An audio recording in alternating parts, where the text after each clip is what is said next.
जोया तो बहुत डरावने तरीके से स्मार्ट है। सिमरन ने ऐसा नोट करते हुए शशांक के सामने एक सीट ले ली। 3 दिन हो चुके थे और उनके एक्सीडेंट की खबर पूरे मीडिया में फैल चुकी थी। तब से लेकर अभी तक सिमरन शशांक के घर में ही रह रही थी। ऑफ कोर्स शशांक ने भी अपने काम को छोड़कर अपनी घायल वाइफ की टेक केयर करने की सोची। एटलीस्ट ऐसी खबर उन्होंने मीडिया में फैला दी थी। शशांक लकी था कि उसकी कंपनी में इतने काबिल वाइस प्रेसिडेंट थे और इनके अलावा मनमीत भी था, जो उसकी गैर मौजूदगी में पूरे ऑफिस का काम अकेले ही संभाल सकते थे। हालांकि उसका दिमाग ही उसकी सबसे बड़ी कमजोरी है और मुझे पूरा यकीन है कि वो इस समय ओवर थिंकिंग करना छोड़ नहीं पा रही होगी, खासकर तब जब चंद्रचूड़ ने उसे अवॉइड करना शुरू कर दिया है। सिमरन ने शशांक से कहा। चंद्रचूड़ आज सुबह ही जोया के भाई के वेयर हाउस में गया था। शशांक ने तुरंत कहा। जैसे ही उसने देखा कि वो ऑलरेडी पूरी तरह खाक में मिल चुका है, वो तुरंत इस बात को एज्यूम कर लेगा कि ये जोया का तरीका है, जिससे वो सब लोगों से सच छुपा कर रख सके। हो सकता है वो ये भी सोचने लगे कि जोया ने ही अपने खुद के भाई को मार डाला था, कि वो उन सभी लोगों का मुंह बंद करा सके जो उसकी चाल में अभी तक शामिल थे। बहुत ही स्मार्ट मूव है, सिमरन ने सेटिस्फेक्शन में अपना सर हिलाते हुए कहा। अगर सच कहा जाए तो सिमरन के प्लान अपने पति के प्लान से कुछ अलग नहीं थे। यहाँ तक कि उन दोनों के प्लान का आउटकम भी सेम ही था। जोया को मैनिपुलेट किया जा रहा था और उसे अकेले किया जा रहा था। सिमरन के प्लान में इकलौती एक प्रॉब्लम ऐसी थी कि उसमें टाइम और पेशेंस की बहुत जरूरत थी। अपने दिमाग में यही सब कुछ सोचते हुए सिमरन ने तुरंत अपना लैपटॉप खोला और उसे शशांक के कंप्यूटर के बिल्कुल बगल में रख दिया। तुम काम कर रही हो? शशांक ने पूछा। इस समय उसकी आंखें पूरी तरह इंटरेस्ट से भर गई थी। ऑफ कोर्स, ऐसा कहते हुए सिमरन शशांक की तरफ देखने लगी, लेकिन तभी दरवाजे पर दस्तक सुनाई दी। उन दोनों के जवाब का इंतजार किए बिना ही शेफाली तुरंत ही एक बड़े फाइल के बंडल के साथ अंदर आ गई थी। मुझे बस चोट लगी है, मैं मरी नहीं हूँ। मैं 1 या 2 डॉक्यूमेंट तो सेंड कर ही सकती हूँ। ऐसा कहते हुए सिमरन ने शशांक की तरफ देखा और उसे आंख मारने लगी। उसकी आंखों में इस समय शैतानी दिखाई दे रही थी। जैसे कि शशांक ने देखा कि सिमरन ने फाइल को खोलना शुरू कर दिया है। शशांक बेबसी में अपना सर हिलाने लगा। खुश था कि सिमरन ने अपना एक्सीडेंट का नाटक किया है और इसी वजह से वो सोचने लगा था कि इससे सिमरन को रिलैक्स करने का मौका मिल जाएगा और कुछ दिनों तक वो अपने बिजनेस के बारे में कुछ नहीं सोचेगी। शशांक ने सोचा था कि इससे सिमरन को एक मिनी वेकेशन अपने ही घर में मनाने का खुलाने में जरा भी झिझक नहीं दिखाएगी। मिस्टर रोशन ऑलरेडी बहुत अच्छा काम कर रहे हैं और कंपनी की इससे बहुत मदद भी हो रही है। तो तुम कुछ दिनों के लिए अपने कदम पीछे क्यों नहीं हटा लेती हो, जब तक तुम पूरी तरह रिकवर नहीं कर लेती हो?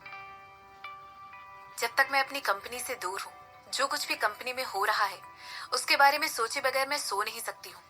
सिमरन ने ऐसा कहते हुए शिफाली से कंपनी के बारे में पूछना शुरू कर दिया। आखिर सिमरन क्या कह सकती थी? पिछले कुछ समय से वो पैसों के पीछे बुरी तरह भाग रही थी। तुम्हारा ही उसकी जिंदगी का इकलौता मकसद बन गया था। ये उसकी हड्डियों तक में कूट कूट कर भर गया था और इसके बारे में 1 सेकंड के लिए भी ना सोचना उसके लिए बेहद मुश्किल था। जो फोर्स एक्यूजेशन तुमने मिस्टर यूने की कंस्ट्रक्शन कंपनी में, जो कि स्पेन में है, करवाया था, वो अपने फाइनल स्टेजेस में है। मिस्टर यूने हम लोगों पे केस करने के लिए धमकाते आ रहे हैं, मगर ये बिल्कुल यूजलेस था। मिस्टर रोशन और मिस्टर हसमुख इन सारी चीजों को हैंडल करने के लिए बहुत अच्छे आदमी हैं। मिस्टर रोशन ने कहा था कि वो company first week of November तक हमारे अंडर होगी। शिफाली ने कहा। इस समय उसका चेहरा गर्व से ऊपर उठ चुका था और दिखा रहा था कि वो सिमरन के अंदर काम कर रही इतनी कैपेबल टीम का हिस्सा है और उसे ऐसा होने पर बहुत गर्व है। सच में मैं ऐसा एक्सपेक्ट नहीं कर रही थी कि ये सब कुछ इतना आराम से हो जाएगा। सिमरन ने अपने एक आईब्रो उठाकर शशांक की तरफ देखते हुए कहा।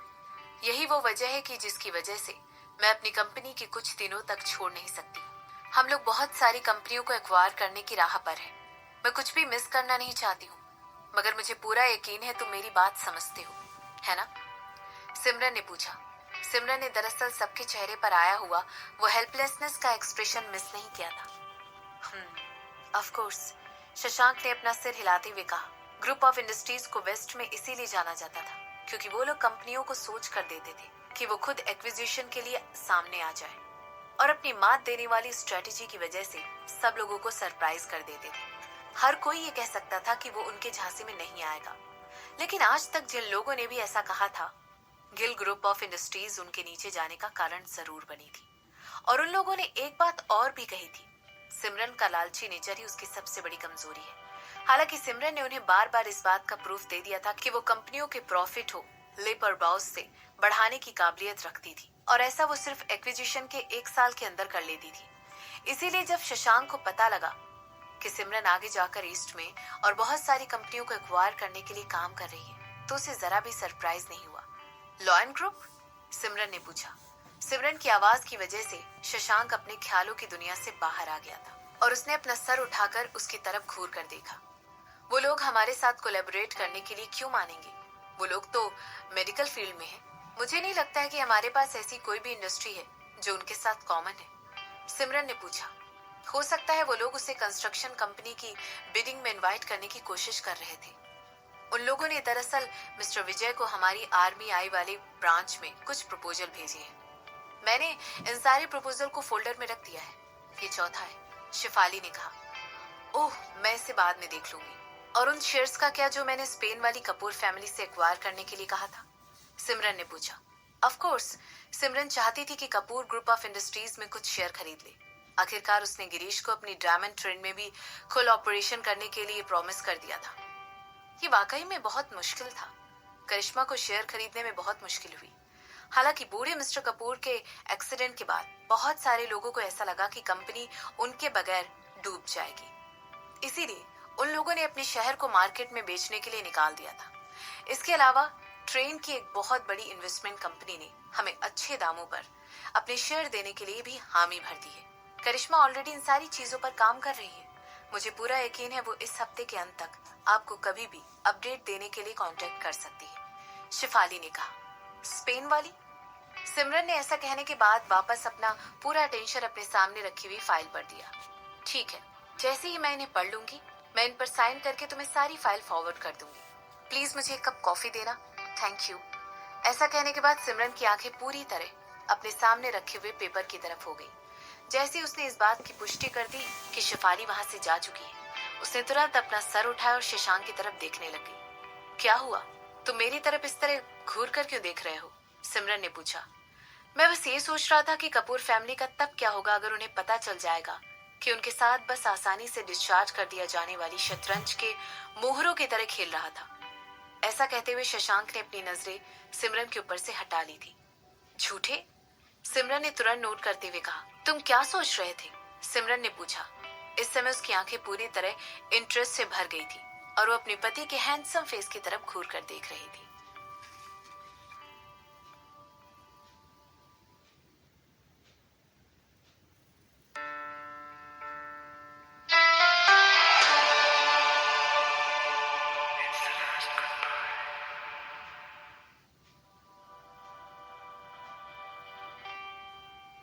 मैंने कभी भी ये एक्सपेक्ट नहीं किया था कि तुम्हारा लायन ग्रुप के साथ भी कोई कनेक्शन होगा। उन लोगों को अवॉइड करो, शशांक ने हैरत से लेकिन चेतावनी देते हुए कहा। वो लोग मेरे लिए प्रॉफिट लेकर आ सकते हैं, सिमरन ने कहा। मैंने हमेशा उन लोगों के साथ कनेक्ट किया है जो लोग मेरे प्रॉफिट बढ़ाने में मेरी मदद कर सकते हैं, सिमरन ने मुस्कुराते हुए कहा। इसके अलावा मैं कनेक्शन जैसे शब्द का यूज कर रही हूँ, और वो भी बहुत लूज तरीके से। मैं उनमें से किसी भी इंसान से आमने सामने नहीं मिली हूँ। लायन ग्रुप के लोग बहुत अच्छे लोग नहीं हैं। तुम्हें उन लोगों के साथ इवॉल्व होने की कोई जरूरत नहीं है। ऐसा कहते हुए शशांक की टोन बहुत ही सीरियस हो गई थी और वो शशांक की आंखों में घूर कर देखते हुए आगे कहने लगा। मैं नहीं कहता हूँ कि तुम उन जैसे किसी के साथ कोई भी या किसी भी तरीके का इन्वॉल्वमेंट रखो। इसके रिस्पॉन्स में सिमरन अपने हस्बैंड की तरफ वापस घूर कर देखने लग गई। उसने अपने हस्बैंड के एक्सप्रेशन को अच्छी तरह स्टडी कर लिया था और इसके बाद हामी भरते हुए अपना सर भी हिलाते हुए कहने लगी। ठीक है, जब भी तुम तैयार हो जाओगे तब मुझे इसके बारे में बता देना, सिमरन ने शशांक को ऑफर करते हुए कहा। मैं किसी भी तरह के प्रपोजल को एक्सेप्ट नहीं करूंगी। सिमरन के ऐसा कहते ही उसने नोटिस किया कि शशांक की आंखों में एक रिलीफ वाला फ्लैश साइन दिखाई दे रहा है। उसे देखते ही सिमरन अपनी बातों को कंटिन्यू करते हुए कहने लगी। ऑफ कोर्स ये सब कुछ फ्री में नहीं होने वाला है। वो लोग बिल्कुल किसी पैसों के पेड़ की तरह हैं और उन्हें ना करने के लिए मुझे किसी तरह का कंपनसेशन तो चाहिए रहेगा। अपना दाम बताओ, शशांक ने ऑफर करते हुए कहा। एक हॉट पॉट, सिमरन ने डिमांड करते हुए कहा, और वो भी सी फूड वाला। मेरे पिछले वाले स्कूल के कॉर्नर साइड में जो अनाथ आश्रम है वहां पर जो सी फूड मिलता है वो वाला, सिमरन ने सुझाव देते हुए कहा। इसके बाद वो आगे कहने लगी, और इसके बाद एक आइसक्रीम, एक डेट की तरह, शशांक ने बहुत ही लाइट मूड में से पूछा। उसके ऐसा कहते ही उस रूम में जो कोल्ड एटमॉस्फेयर था वो तुरंत गर्मजोशी से भर गया। ये एक डेट ही है, सिमरन ने कंफर्मेशन देते हुए कहा, और इसके बाद उसके चेहरे का एक्सप्रेशन सीरियस हो गया। मगर हम ये सब कुछ सिर्फ तभी कर सकते हैं जब हमें इस बात का पूरा यकीन हो कि सब कुछ सेफ है। ऐसा कहने के बाद वो अपनी बात आगे बढ़ाते हुए फिर से कहने लगी, जबकि तुम्हारे पास मिनी और जोया की फैमिली है, तो तुम उनके साथ क्या करने की प्लानिंग कर रहे हो? उन्हें समंदर में फेंक देने की, शशांक ने सीधे सीधे जवाब देते हुए कहा। क्या तुम वाकई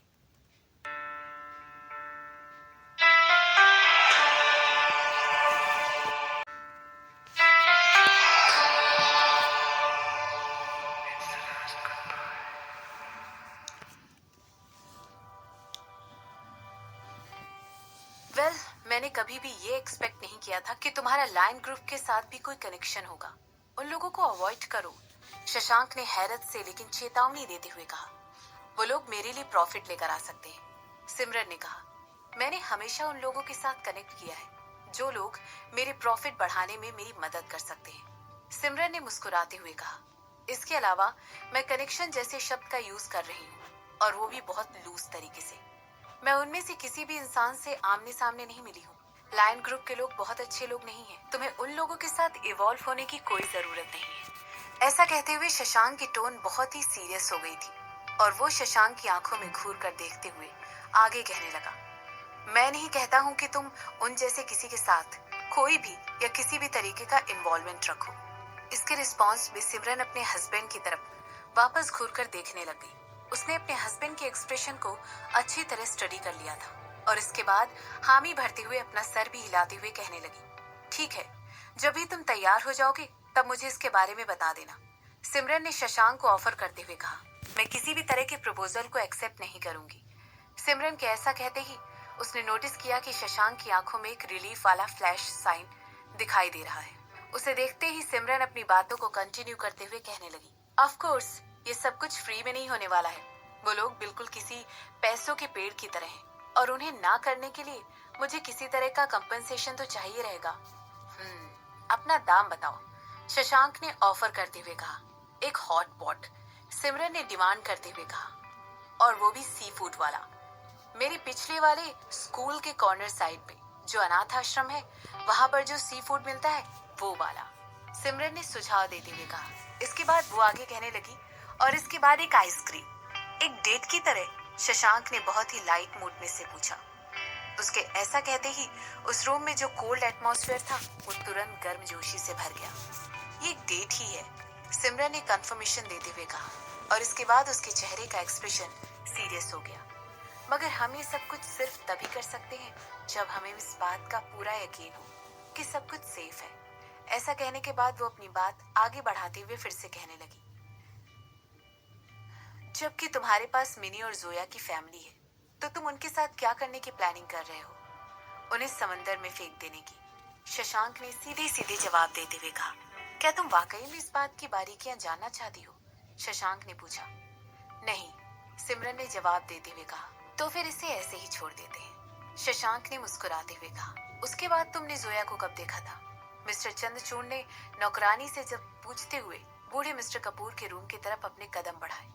उनके चेहरे पर अभी भी एक डार्क एक्सप्रेशन था, और जैसे ही उन्होंने जोया का नाम लिया था उनके चेहरे पर डार्क एक्सप्रेशन और ज्यादा सीरियस होता नजर आ रहा था। शायद 3 घंटे पहले। इसके बाद वो अंदर जाकर बाबूजी की तरफ देखने लगी और हम लोगों को जाने के लिए कहने लगी। उन्होंने हमसे कहा कि उन्हें बाबूजी से प्राइवेट में कुछ बात करनी है, नौकरानी ने जवाब देते हुए कहा।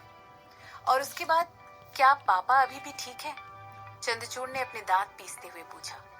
मैंने तुमसे और बाकी सबसे भी, और डैडी कहा है ना कि किसी को भी अकेले अंदर मत आने देना। और वो दूसरा नौकर कहाँ है? मैंने उसे भी कुछ जरूरी इंस्ट्रक्शंस दिए थे, हमें वो कहीं नहीं मिला, नौकरानी ने जवाब दिया। तो जोया के जाने के बाद क्या हुआ? क्या बाबूजी इसके बाद ठीक थे? मिस्टर चंद्रचूड़ ने पूछा। बिल्कुल, बाबूजी अभी भी बेहोश हैं और डॉक्टर और नर्स उनको चेक करके गए हैं, नौकरानी ने जवाब देते हुए कहा। बिच, चंद्रचूड़ ने अपने दांत पीसते हुए जोया को कोसना शुरू कर दिया। क्या डॉक्टर इसके बाद बाहर आए थे? चंद्रचूड़ ने आगे पूछा। कुछ घंटों पहले किसी ने उन्हें इन्फॉर्म करके बताया था कि उनके पिता की हालत और ज्यादा बिगड़ गई है। उस समय वो जो है वो उसके बोले गए और जूतों की तरफ ध्यान देने में इतनी ज्यादा बिजी हो गए थे कि तुरंत यहाँ पर नहीं पहुंच सके थे। इसके अलावा उन्हें जोया के भाई के बारे में भी पता लगाना था, जो कि अपनी प्रॉपर्टी पर आग लगने के बाद गायब ही हो गया था। जैसे ही वो फ्री हुए, उन्होंने तुरंत भूले बिसरे कपूर के मेडिकल स्टाफ की खबर लेने की सोची। नहीं, डॉक्टर अभी तक बाहर नहीं आई है। 2 घंटे ऑलरेडी हो चुके हैं। नौकरानी ने ऐसा कहते हुए एक चुप्पी ले ली। अब वो लोग बूढ़े मिस्टर कपूर के दरवाजे के बाहर आकर खड़े हो गए थे। चंद्रचूड़ ने रानी के बात का कोई जवाब नहीं दिया और रूम के अंदर घुस गए।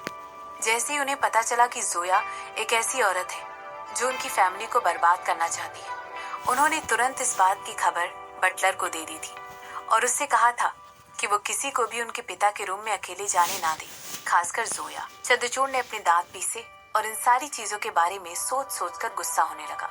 जो कुछ भी उसे हाल फिलहाल में पता चला था, उसके बारे में सोच सोच कर उसका गुस्सा बढ़ता ही जा रहा था। पहली बात तो ये थी कि जोया का भाई अभी भी जिंदा था। दूसरी बात ये थी कि जोया के भाई का एक वेयर हाउस था जिसे खाक में मिल जाने तक जला दिया गया, और जब तक वो वहां पर पहुंचे तब तक कुछ भी नहीं बचा था। कोइंसिडेंटली उस वेयर हाउस को तभी जलाया गया था जब उन्हें जोया के बोले गए झूठ के बारे में पता चला था। तो क्या ये आग जानबूझकर जोया ने ही अपने बुरे कामों पर पर्दा डालने के लिए लगाई थी? और इसके बाद ये सब हो गया। उनके पिता की हालत बुआ के जाने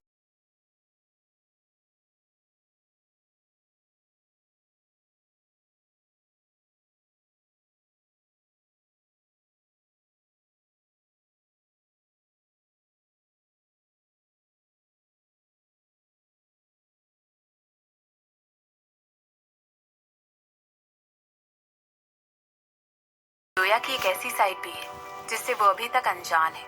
वो अपनी असली पर्सनैलिटी के ऊपर नकाब चढ़ाने में बहुत ही माहिर थी और वो जोया की परतों के नीचे जाकर असली जोया को नहीं देख पाया था।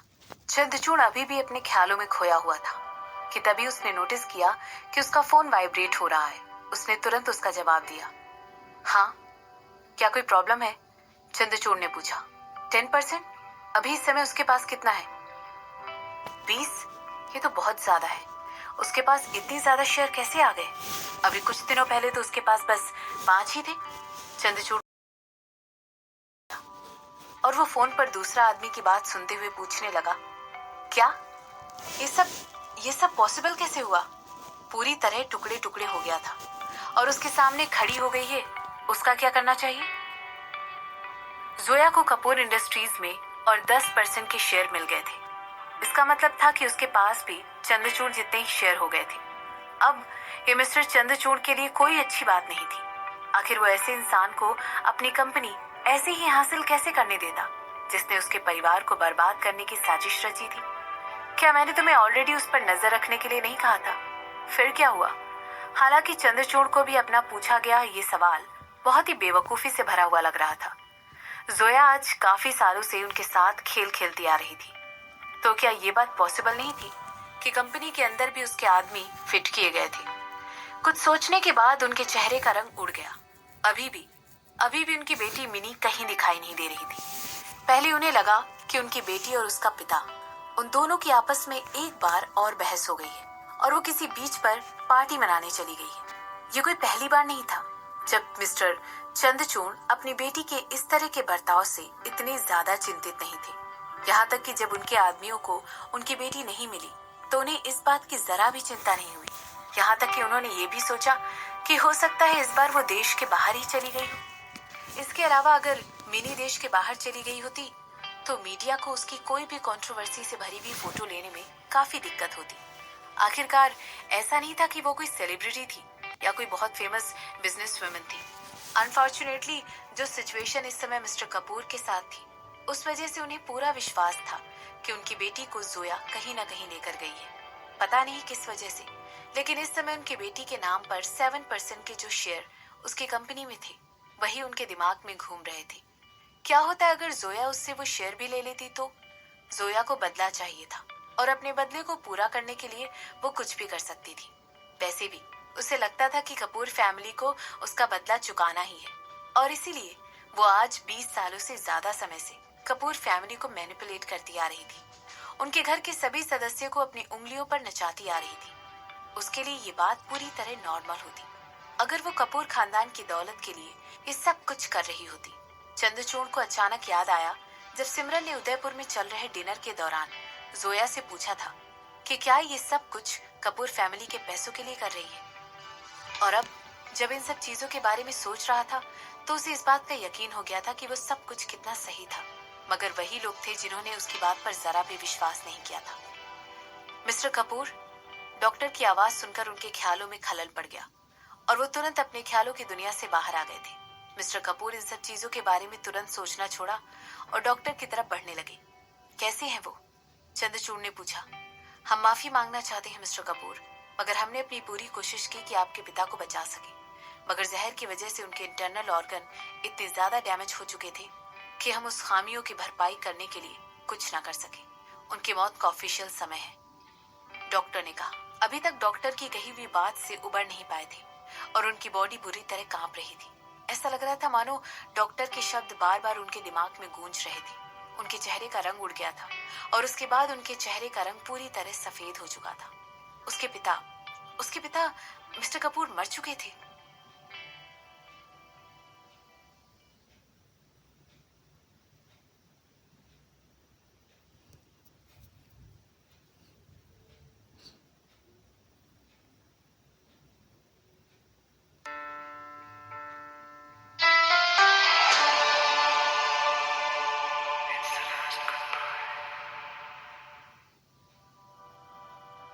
ऑफ कोर्स ये सब कुछ बिल्कुल एक नाटक था।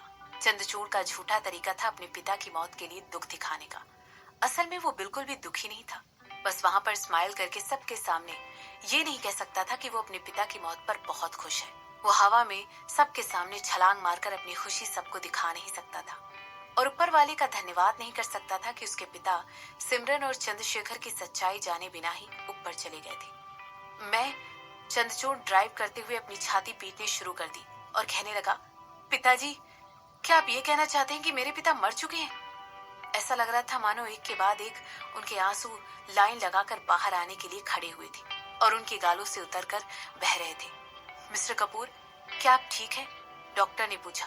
उनके चेहरे के एक्सप्रेशन से साफ दिखाई दे रहा था कि डॉक्टर उन्हें लेकर काफी चिंतित थे। जाओ और तुरंत मिस्टर कपूर के लिए एक गिलास पानी लेकर आओ, उस डॉक्टर ने तुरंत पास में खड़ी हुई नौकरानी से कहा। जैसे ही नौकरानी वहां से पानी का गिलास लेने के लिए भागी, डॉक्टर ने फिर एक बार चंद्रचूड़ से पूछा, मिस्टर कपूर, क्या आप ठीक हैं? मुझे मुझे थोड़ी सी हवा चाहिए, मुझे थोड़ी देर अकेला छोड़ दीजिए। ऐसा कहने के बाद अपने ऑफिस की तरफ कदम बढ़ाए। तुरंत बटलर को ढूंढो और जोया को कॉल करने की कोशिश करो। उन लोगों को पापा की मौत के बारे में इन्फॉर्म कर दो। इसके अलावा मैं नहीं चाहता हूँ कि किसी और को इसके बारे में पता चलेगा। ऐसा कहने के बाद चंद्रचूड़ वहां से चलकर हॉलवे तक गया और वहीं से गायब हो गया। तुम्हें क्या लगता है अब आगे क्या होगा? एक नौकरानी दूसरी नौकरानी से चंद्रचूड़ के वहां से जाते ही पूछा। मुझे नहीं पता, मुझे लगता है दूसरे मालिक बड़े मालिक की अचानक मौत हो जाने से बहुत ज्यादा दुखी हैं। हम सिर्फ और सिर्फ यहाँ पर खड़े होकर इस समय इंतजार कर सकते हैं। दूसरी नौकरानी ने जवाब देते हुए कहा। सच में? सिमरन ने पूछा। तुमने उसे मरवा दिया? उसका मरना और लास्ट मोमेंट तक यही सोचना कि आखिर उसके साथ क्या हो रहा है सबसे बेस्ट रिजल्ट था। शशांक ने अपने कंधे उचकाते हुए कहा। मैं कोई भगवान नहीं हूँ, मगर उसका बिहेवियर और अपने बेटे की तरफ किए गए उसके एक्शन, खासकर तब जबकि वो अपाहिज हो गया था, ये सब कुछ एक बड़ी सी इस बात का इंडिकेशन था कि उसकी मौत से किसी को नुकसान नहीं होगा, क्योंकि दुनिया एक और ऐसे लालची बुढ़े का मरना खेल सकती है जो कि एक बुरा पिता रहा था। मेरा मतलब है, मुझे पता है कि बहुत सारे लोग एक टैलेंटेड और बुरे शरीर वाले इंसान को अपाहिज इंसान कर ज्यादा अहमियत देंगे, जबकि उन्हें ये भी पता है कि ये सोचने का और काम करने का सबसे गलत तरीका है। मगर वो एक पिता थे और उनके बेटे चंद्रशेखर कोई आम अपाहिज इंसान नहीं थे, वो उनके बेटे थे, उनका अपना खून। ऐसा कहने के बाद शशांक जानबूझकर रुक गया और सिमरन के रिएक्शन की तरफ देखने लगा। जैसे उसने देखा कि सिमरन को कोई फर्क नहीं पड़ रहा है, वो अपनी बात को आगे कंटिन्यू करते हुए कहने लगा। बूढ़े मिस्टर कपूर को पहले तो वो पहला इंसान बनना चाहिए था जिसने चंद्रशेखर का सपोर्ट किया होता, और उन्हें वो पहला इंसान नहीं बनना चाहिए था जिसे चंद्रशेखर के इंटेलिजेंस को खारिज कर देना चाहिए था। पता नहीं उन्हें इतने इग्नोरेंट मिसकंसेप्शन कहाँ से आई थी कि टूटी हुई बॉडी से बुद्धि भी टूट जाती है। उन्हें उस समय एक पिता की तरह एक्शन लेना चाहिए था, खासकर उस समय पर तो बिल्कुल। आखिर वो एक अनजान इंसान पर अपने बेटे की जगह कैसे विश्वास कर सकते थे? वो अपने खुद के बच्चे को इस तरह नेग्लेक्ट और डिस्कार्ड कैसे कर सकते थे? अगर बूढ़े मिस्टर कपूर होते ही नहीं तो जोया का मैनिपुलेशन और चंद्र का झूठ बोलना कब तक खत्म हो चुका होता। मैं इस बात पर तुमसे पूरी तरह सहमत हूँ, सच में, सिमरन ने जवाब देते हुए कहा। लेकिन तुम्हें पता है, मुझे अभी भी ऐसा लगता है कि अगर वो जिंदा रहते तो वो हमारे ज्यादा काम आ सकते थे। क्या तुम उनके चेहरे पर वो चीज इमेजिन कर पा रहे हो? अगर उन्हें तुम फिर से शुरू हो गई सिनेरियो को इमेजिन करना और गेम खेलना, शशांक ने इस बार सीरियस होते हुए कहा था। इस पॉइंट पर मैं तुम्हें फिर से शुरुआत करने नहीं देने वाला हूँ। मैं नहीं चाहता हूँ कि एक बार फिर तुम उन सारी चीजों को लेकर दोबारा सोचो। मैं मानता हूँ मेरे तरीके तुम्हारे से बहुत अलग हैं, मगर मेरे तरीकों की वजह से हमारा बहुत सारा टाइम बच जाएगा। इससे हमारी मेहनत बचेगी और हमारे ब्रेन के सेल को भी काफी आराम मिलेगा। इसके अलावा हम दोनों को ही तुम्हारे प्लान का नतीजा अच्छी तरह पता है और मेरे प्लान का भी वही नतीजा होने वाला है। मुझे नहीं लगता है कि तुम इस बात को लेकर कभी भी दुखी होगी या पछताओगी कि तुमने मुझे इस मैटर में आगे चलकर लीड लेने दी। मुझे पता है कि मैं नहीं पछताऊंगी, सिमरन ने तुरंत शशांक की बात का जवाब देते हुए कहा। मैं बस थोड़ा सा सरप्राइज हो गई थी, और कोई बात नहीं है। शशांक ने सिर हिलाते हुए कहा। उसकी मौत के समय मैंने जोया को कुछ मैसेजेस भेजे थे जिसकी वजह से वो मेंशन छोड़कर चली गई थी। इसके बाद मैंने वो सारे शेयर ट्रांसफर कर दिए जो मुझे उसके नाम पर मिल सके। अगर चंद्रचूड़ स्मार्ट होगा तो वो उन सारे डॉट्स को कनेक्ट कर लेगा और सोचेगा कि जोया ने ही उसके पिता को मारा है, सारे शेयर अपने नाम कर लिए और भाग गई है। मैंने जोया को ये सोचने पर भी मजबूर करवा दिया कि वो चंद्रचूड़ था जिसने उसकी फैमिली को किडनैप किया था। परफेक्ट, सिमरन ने अपना सर हिलाते हुए कहा और इसके बाद पूछने लगी, और चंद्र का क्या? मैं यकीन से नहीं कह सकता हूँ कि तुम उससे अभी भी बात करने में इंटरेस्टेड होगी। 2 दिन हो चुके हैं और हम उसे पकड़ चुके हैं और वो तब से सफर कर रहा है, शशांक ने पूछा। ओह, और बाकी लोगों का क्या? सिमरन ने पूछा। मर गए, शशांक ने बिना पलक झपकाए कहा। मिनी कपूर, जोया का भाई, उसकी बेटी जो कि यश की गर्लफ्रेंड बनी हुई थी, ये सारे लोग प्यादे थे। ऐसे प्यादे जिन्हें जोया ने हाथ में एक चाकू पकड़ाकर अपने लिए दूसरों के खिलाफ खड़ा किया था। उस सभी को एक ही चीज डिजर्विंग थी, एक ही तरह की एंडिंग। शशांक की बात सुनकर सिमरन बिल्कुल स्पीचलेस हो गई थी। वो एक सीरियस एक्सप्रेशन के साथ उसकी तरफ घूर कर देख रही थी और अपने निचले होंठ को धीरे से करते हुए उसने पूछा, तो अब तुम क्या करने वाले हो? सिमरन इस बात को झुटला नहीं सकती थी कि उसका पति काबिल था, बहुत ही काबिल, और पता नहीं किस वजह से शशांक जब भी उसे लेकर इतना ज्यादा प्रोटेक्टिव हो रहा था, सिमरन को उसका ये बिहेवियर जरा भी समझ में नहीं आ रहा था। हो सकता है ये सब कुछ गलत था, बिल्कुल गलत।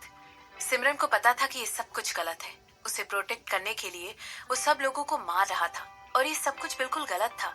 पता नहीं किस वजह से उसको अपने अंदर एक अलग तरह का इमोशन फील हो रहा था जो कि अब तक उसे पता नहीं था कि वो भी करने के काबिल भी है। सिमरन को अच्छी तरह पता था कि वो कितनी ज्यादा मजबूर थी, खासकर 7 साल पहले। उसके बाद उसने किसी पर भी निर्भर रहना छोड़ दिया था। वो किसी पर यकीन नहीं करती थी। अगर अब उसे ऐसा लग रहा था कि शशांक के शब्द उसके ख्यालों में बस गए थे और उसमें तैर रहे थे, तुम हमेशा मुझे आधे रास्ते में आओगी और तुम हमेशा मुझ पर भरोसा कर सकती हो, अकेले स्टेटमेंट की वजह से उसे वो शरण मिल गया था कि शशांक के साथ उसकी ये रिलेशनशिप, उसकी ये शादी और पार्टनरशिप ऐसी कभी भी नहीं होगी जिसकी वजह से सिमरन दबा हुआ महसूस करे, बल्कि ये तो उसके काम और उसके लाइफ को और ज्यादा एनहेंस कर देने वाली होगी। इस रिलेशनशिप में इतनी ताकत थी कि वो सिमरन के ऊपर नूर बरसाने में बहुत हद तक काबिल थी और इसके वजह से सिमरन न सिर्फ पैसों में बल्कि प्यार में भी बहुत ज्यादा अमीर होने वाली थी। तो फिर आगे क्या? तुमने कुछ डिसाइड किया है? शशांक ने सीरियसली पूछा। उसका काम खत्म हो चुका था, अब उसकी वाइफ की बारी थी कि वो डिसाइड करेगी आगे क्या किया जाना है। मैंने उन सारे लोगों को ठिकाने लगा दिया है जो तुम्हें आगे जाकर नुकसान पहुंचाने वाले थे। अब तुम्हारी बारी है कि तुम डिसाइड करो। ओह, तो फिर मैं अनुमान लगा सकती हूँ कि तुम्हें ऑलरेडी पता है कि मुझे क्या चाहिए, है ना? ऐसा कहते हुए सिमरन धीरे से हंसी और उसकी आंखें तुरंत एक खूबसूरत पेंटिंग पर चली गई जो उनके लिविंग रूम की शोभा बढ़ा रही थी। आलस करते हुए वो पीछे की तरफ लेट गई और उसका सर वहां पर रखे हुए काउच पर टिका हुआ था।